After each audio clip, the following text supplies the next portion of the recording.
big issue with one piece for all weapon damage.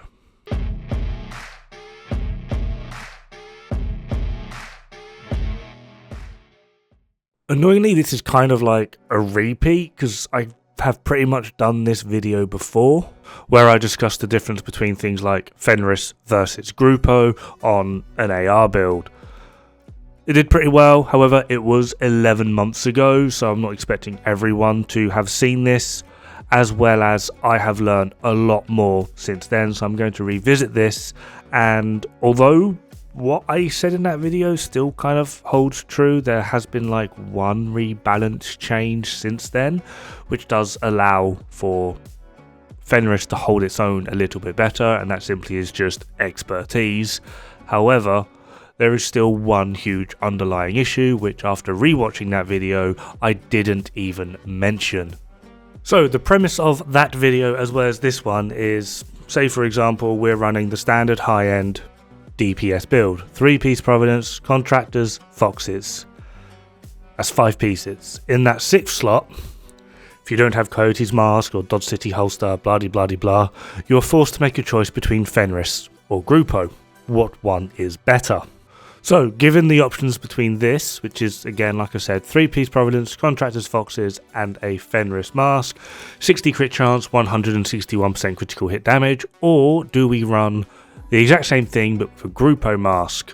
This gives us 60% crit chance but 176% critical hit damage.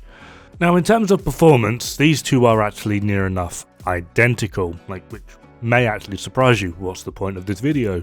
However, if we compare these directly, a FAMAS with Fenris, all the numbers, and then FAMAS with Grupo, in terms of damage, they're near enough identical. There's not really going to be any difference. The issue is we haven't even looked at expertise yet. See, expertise is wonderful for completely near enough cancelling this out. So if we now directly compare the two with and without expertise, the top one is without, and Fenris will do 1.17 more on head, but Grupo will do 0.22 on body. However, the moment we add 20 expertise in, Fenris now only does 0.83% more on head, and Grupo has jumped up to 0.56% more on body. Essentially, expertise cancels out the argument of Fenris versus Grupo. There's not really going to be that much in it. The only thing that is then going to become an argument is something that we do not directly control, which is the RNG of your crits. These equations are calculated at 60% crit chance, which means these calculations are assuming, well, they're not assuming, they are outright saying 30 out of your 50 bullets in your magazine will crit. No more, no less. Obviously, that is not how the game works.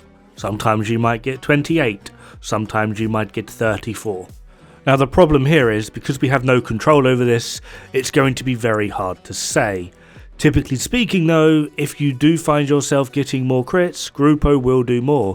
What we are essentially doing is now adding 15% multiplicative damage to all of our crits, which is going to be doing more than what Fenris is. However, the real reason there is a problem with the one piece that will add all weapon damage, because that's essentially all it is. Fenris is all weapon damage. It just only applies when you have an AR equipped. So Araldi, 10% MMR, Fenris, 10% AR, Petrov, 10% LMG, Overlord, 10% rifle, Sokolov, 10% SMG.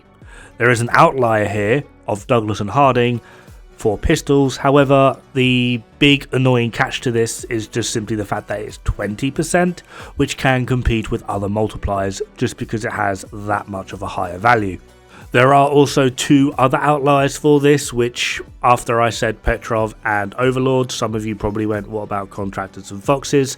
The catch to these is the damage to armor and the damage to targets out of cover are worth so much more than the LMG or the rifle damage on them, but if you happen to be using an LMG or a rifle, then a win is a win. Now if we go back to the lovely builds that I was comparing here, 3-piece Providence, Contractors, Foxes, and then either a Fenris or a Grupo Mask, you might also notice that I have an M1A equipped. Can you guess where this is going to go? So, because we have Fenris, the moment we swap to our M1A, we have a dead stat. Now yes, there is an argument that can be made, well, you're running Contractors and Foxes, it's an AR build, why not just run something else there? Now as much as this is true, it also does heavily lean back on the simple fact of Contractors and Foxes. This is the damage difference if I remove them. The bottom one is without Contractors or Foxes. We've dropped over 10%. It is a huge margin. When I say that these are very powerful pieces, despite the fact that we do essentially have a dead stat, either with LMG or with rifle, it is very imperative that you understand that damage to armor and damage to targets out of cover are very, very powerful. Anyway, back on topic, if at any point we need to swap to our rifle for a more accurate, longer range option because we're getting grenaded, there's drones, we're pinned down, XYZ, lots of reasons that you may wish to swap to your rifle. This is the difference. So, an M1A running a Fenris, obviously Fenris is doing nothing. Grupo, on the other hand, is going to be doing something. You might notice that in terms of body non-crit, there is the exact same. Head non-crit, again, exact same. However, that 15% increase in our critical hit damage is making a huge difference just on its own. Not only is it going to be more beneficial to run something like Grupo over Sokolov, Overlord, Petrov, Fenris, etc., in the rare circumstance that you may or may not have to swap your weapon to put on your rifle, your shotgun, your SMG, whatever else item it is you are running, but as well on your main weapon that is designed around your build, such as an AR on an AR build, the difference between Fenris and Grupo is actually completely and utterly negligible. It's more of a complete win-win situation rather than a win-lose. Sure, Fenris versus Grupo on an AR build, there is going to be negligible difference. There's not that much point getting into it, especially due to the fact that expertise is out. They near enough cancel each other out. However, if you do need to swap weapon, Grupo is going to be applied to both weapons. In this regard, something like Walker and Harris is actually a lot more optimal. It's one of the reasons why in a lot of replies I get of why do you run XYZ over ABC, I will typically say it is because it is suboptimal. I don't always play with just one weapon. I do swap around on a variety of different occasions depending on what the situation calls for. Especially if I am getting rushed, I will put on a shotgun. If I am pinned down at a longer range, I've got pistol, I've got a rifle. I've got a variety of different options that I am able to use under different circumstances, and locking myself into a piece like Fenris, it doesn't remove that option, but it makes that option less effective. So for my next example, we are going to be putting on a Strikers build with a Fenris chest and Coyote's mask. As you can hopefully see, we have an ACS-12. Guess where this is going? Or we can have a Seska chest. Again, guess where this is going. In terms of performance, just looking at St. Elmo's on this build, St. Elmo's just about scrapes it by doing a total of 0.88% more damage on average.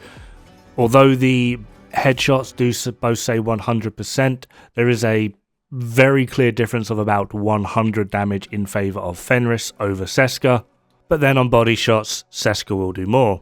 This leads us to the average of 0.88%. There's less than 1% difference between them, although Seska will do more.